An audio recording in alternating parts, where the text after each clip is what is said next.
A diplomacia tupiniquim, formada basicamente por adultos com mentalidade de 3, 4 e 5 anos, que continua gritando: as tarifas são injustas, isso adianta de alguma coisa? E vale lembrar que a China e a União Europeia também estão fechando as portas para o Brasil, mas isso não te mostram e o PT também não fala.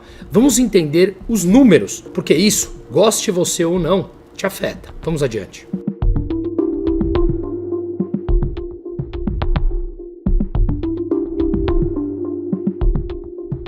Antes de tudo, nosso muito obrigado. Cada vez mais estamos atingindo um número de pessoas impressionante. Hoje, entre todas as redes, sendo o YouTube o principal, algo como 3 a 4 milhões de pessoas assistem de forma recorrente os nossos conteúdos. Que concorde ou não, isso não importa. A ideia é gerar senso crítico. E com isso, e todas as votações das pessoas que nos ajudaram, já estamos no top 20 para o prêmio de IBEST Brasil, entre o melhor influenciador de economia e negócios do Brasil. Vamos, portanto, falar os números. Tanto afeta o nosso patrimônio e os nossos investimentos. E para quem é novo no canal aqui, que não sabe, estou há 19 anos no mercado financeiro, sendo esta a minha principal atividade, fazendo gestão de patrimônios no Brasil e fora. Eu deixo o QR Code na tela para que fale com a minha equipe e comigo diretamente, que sou eu mesmo que respondo, porque tudo isso faz muito preço. Vamos adiante.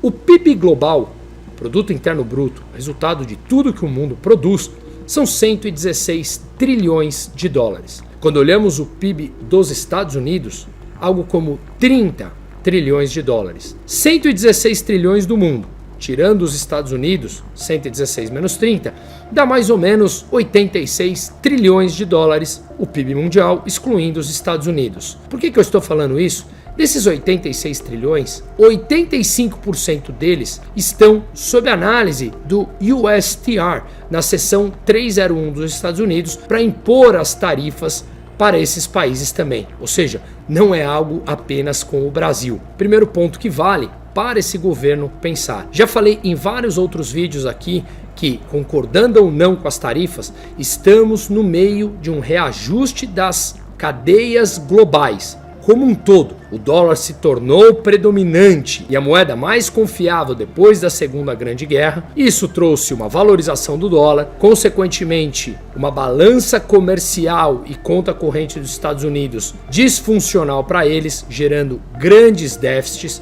Isso não necessariamente seria um problema, mas o Donald Trump quer atacar, eu entendo isso, diminuir esses déficits.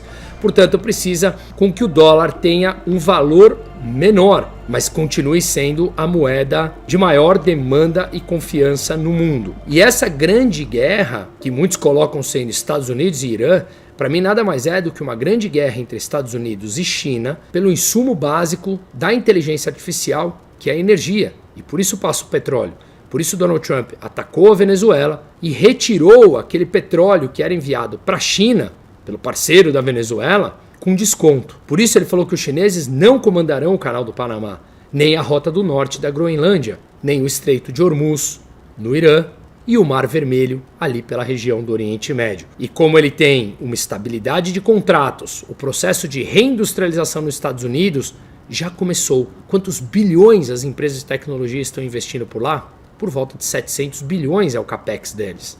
Ou seja, esse processo já começou. E os Estados Unidos, que tem 2 países que fazem fronteira com ele, que dependem muito dos Estados Unidos, e a China tem 17 países, muitos deles com sérios conflitos, depende de estreitos, tem controle de capitais, e um país comunista fechado, é claro que os Estados Unidos, com abundância de energia e energia mais barata e toda a estabilidade e confiança no dólar e nos contratos, leva uma ampla vantagem frente à China.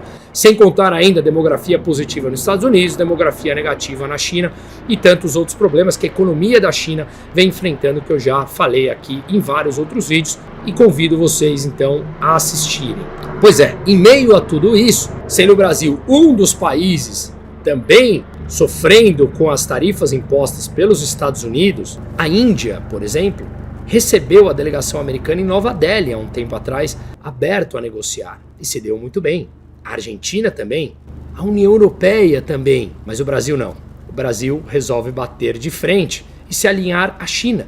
E a China também está fechando o mercado em alguma parte para o Brasil, como mostrarei daqui a pouco. Enquanto isso, a diplomacia brasileira, comandada por Celso Amorim e tantos outros, patético. Vale lembrar que a última vez que eu estive na Venezuela, gravando o documentário, Celso Amorim estava lá apertando a mão do então presidente Maduro, que logo depois visitou o Brasil, e Lula falou que eles eram uma democracia relativa. Palavras textuais do próprio presidente Lula. Além disso, ao longo dos últimos 2 anos, Lula chamou Donald Trump de, abre aspas, nego maluco e fascista. Além do mais, teve o bloqueio do Rumble em fevereiro de 2025, censurando uma empresa americana aqui. As sanções americanas a Alexandre de Moraes em julho de 2025.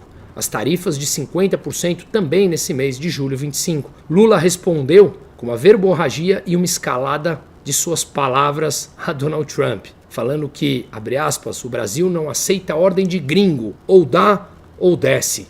Depois, o próprio processo da Rumble e da Trump Media na Flórida contra o Brasil em 2025 e 2026, uma nova ameaça tarifária que acabou culminando com ela nessa semana. Ou seja, o Brasil não se propôs absolutamente nada, até porque nos últimos 2 anos, além disso, Donald Trump ficou ouvindo de maneira recorrente de Lula, batendo de frente contra o dólar, pregando uma desdolarização. Enquanto isso, a China falava mais quietinha, a Índia se calou e Lula pegava o microfone e falava contra o dólar para sua base ideológica. E agora as consequências estão aí. Como eu sempre falo, goste você ou não, não adianta bater de frente nesse sentido. Eles são muito mais fortes, econômica, militarmente e institucionalmente. De que adianta você sair querer batendo no que você considera o seu inimigo, e não é do Brasil, é do Lula, se todos nós pagamos essa conta? Coloquemos os adultos na sala e pensemos de cabeça aberta. Então vamos a alguns números interessantes aqui.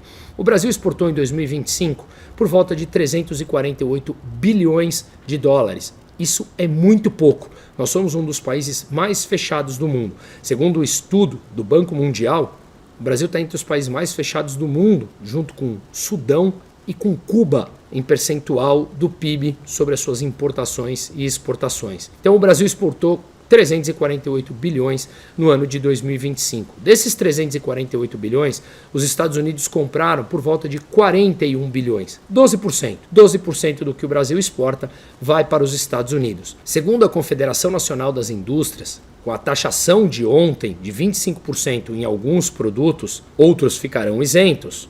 Desses 41 bilhões que os Estados Unidos compram do Brasil, por volta de 10 bilhões serão afetados.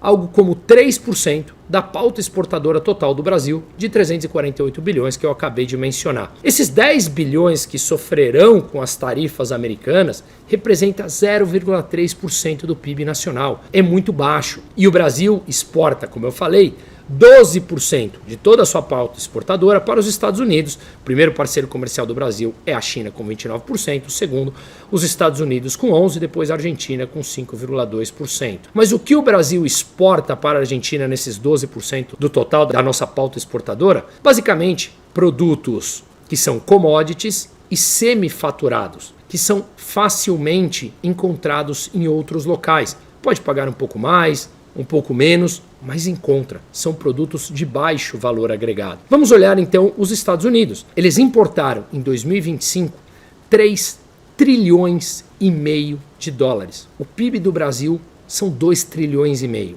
Portanto, os Estados Unidos importam 1 trilhão a mais de tudo que o Brasil produz num ano. Ele importa mais do que o PIB da França, que é algo como 3,2 trilhões. Esses 3,6 trilhões que os Estados Unidos importam anualmente é mais do que a somatória do PIB dos 50 países africanos somados. É uma quantidade absurda. Mas quanto que desses 3 trilhões e meio que os Estados Unidos importam, quanto ele importa do Brasil? 41 bilhões, lembra? 1,3% da pauta importadora dos Estados Unidos vem do Brasil, sendo o principal parceiro comercial dos Estados Unidos o México, com 16%, e o Canadá, com 12%, os 2 países que fazem fronteira com ele. Depois sim a China com 9,9%, o Vietnã com 6,1%, a Alemanha com 4,8%. Então repare a dependência que o Brasil tem dos Estados Unidos ao importar produtos de valor agregado alto que não produzimos aqui, e o que nós vendemos para os Estados Unidos é 12% da nossa pauta exportadora, ao passo que os Estados Unidos importam do mundo 3,5, 3,6 trilhões de dólares, sendo 1% apenas do Brasil. Ou seja, o Brasil importa tecnologia insubstituível, ou quase que insubstituível, dos Estados Unidos, e nós exportamos commodities substituíveis.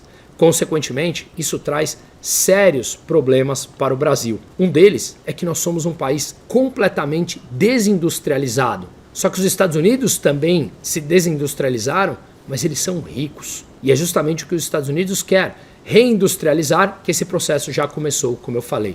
Veja só que números interessantes. O pico industrial do Brasil aconteceu em 1986, quando a manufatura alcançou por volta de 27,5% do nosso PIB. Em 2025, esse percentual é da ordem de 13%. Caímos de 27% para 13% em 40 anos. É simplesmente impressionante esse processo do Brasil. E por que, de fato, nós passamos por esse processo de desindustrialização? Veja, foram duas ondas. Entre 1986 até o Plano Real, um pouquinho depois disso, nós tivemos um problema de hiperinflação gigantesca. E, obviamente, nenhuma indústria resiste a um processo de hiperinflação. A segunda onda aconteceu no governo da Dilma, aquela catástrofe entre 2010 e até mais ou menos 2016, 17, 18, quando o percentual da indústria sobre o PIB caiu de 14,5% para 11,3%, a mínima histórica. Hoje está na casa dos 13,7%. Se olharmos o período entre 1980 e 2016, o Brasil cresceu na média 2,7% ao ano. Mas o crescimento da indústria foi de 0,66%. Em termos reais, nós regredimos e muito, basicamente por conta das políticas catastróficas da Dilma. Câmbio artificialmente valorizado por uma política de taxas de juros mais altas. Quando ela baixou a taxa de juros na canetada, veio a inflação, ela teve que subir a taxa de juros. E basicamente, os amigos do rei, taxas de juros subsidiadas e controladas, encargos trabalhistas, controle dos preços de energia, que depois, quando soltou, veio a inflação. Enfim, tudo aquilo que nós sabemos que leva à precariedade da indústria, da economia nacional e, consequentemente, dos empregos também. Ou seja, o Brasil tem uma diplomacia tupiniquim, com mentalidade marxista completamente atrasada, com um bando de crianças na sala. Na verdade, quem continua acreditando no marxismo é, de fato, uma criança, achando que a vida real é explicada por aquilo. Que é justamente o que o Mário Sabino colocou na sua coluna aqui, que eu recomendo a leitura. Marco Rubio tem razão. Lula não negociou de boa fé com os americanos. Marco Rubio, que é filho de cubano, foi chamado por Lula de um latino-americano frustrado. Do que será que ele seria frustrado? De não ter crescido em Cuba? Lula não cansa de falar as suas asneiras.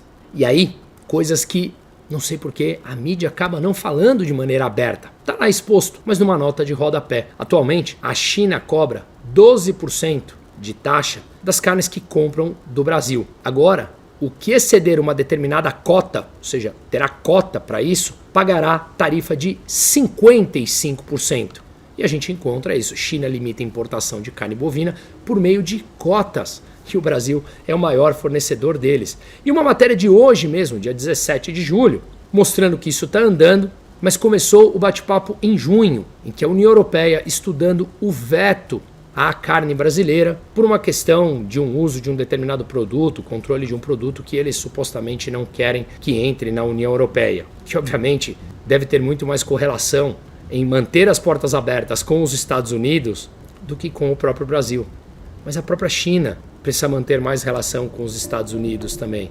E Lula continua falando sozinho e o Itamaraty Tupiniquim com sua política externa de crianças enraivecidas. Enquanto isso, Donald Trump segue baixando os impostos e desregulamentando a atividade econômica nos Estados Unidos. Sabe qual a carga tributária frente ao PIB nos Estados Unidos? 25%. Sabe qual é no Brasil? Recorde, 34%. E teremos o maior imposto do mundo, se de fato Lula for reeleito e essa reforma tributária entrar em vigor no ano que vem. Consequentemente, todo o dinheiro que está indo para os Estados Unidos, pelo fenômeno que eu mencionei no começo desse vídeo, o processo de reindustrialização que já está acontecendo, pense agora, sabendo da carga tributária.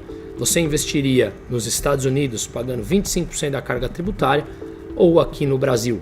Ainda mais com toda essa pressão que está acontecendo. Para onde você acha que o dinheiro está indo? De novo, apenas em capex de inteligência artificial são 700 bilhões nos Estados Unidos.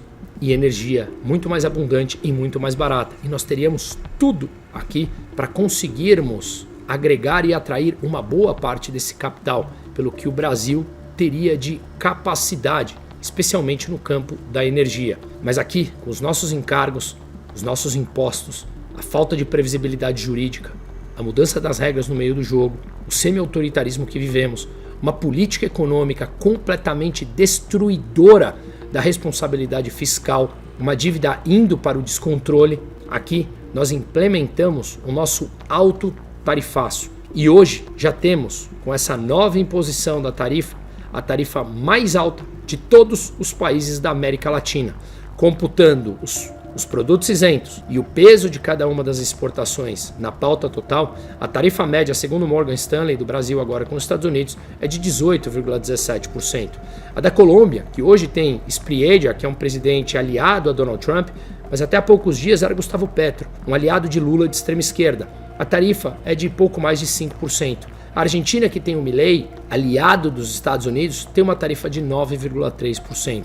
Portanto, assim como eu mencionei no começo do vídeo, todos os outros países estão passando por isso, ou quase todos, veja que a Colômbia tem uma tarifa menor do que a Argentina. Isso mostra que não é apenas uma questão do Brasil, mas também e especialmente uma questão dessa política externa destruidora, infantil que o Brasil tem. Tudo isso faz preço na economia, faz preço nos ativos. Títulos públicos pagando acima de IPCA mais 8 e governo cancelando o leilão do título da dívida. Fiz um vídeo explicando tudo isso. As oportunidades estão aí, passando debaixo de nossos olhos, para aproveitarmos e para nos protegermos. O QR Code está na tela, me coloco à inteira disposição. E se gostou, por favor, deixa o like, se inscreva no canal, ative o sininho, que isso ajuda e muito nesse nosso trabalho diário. Um ótimo sábado para todo mundo e seguimos.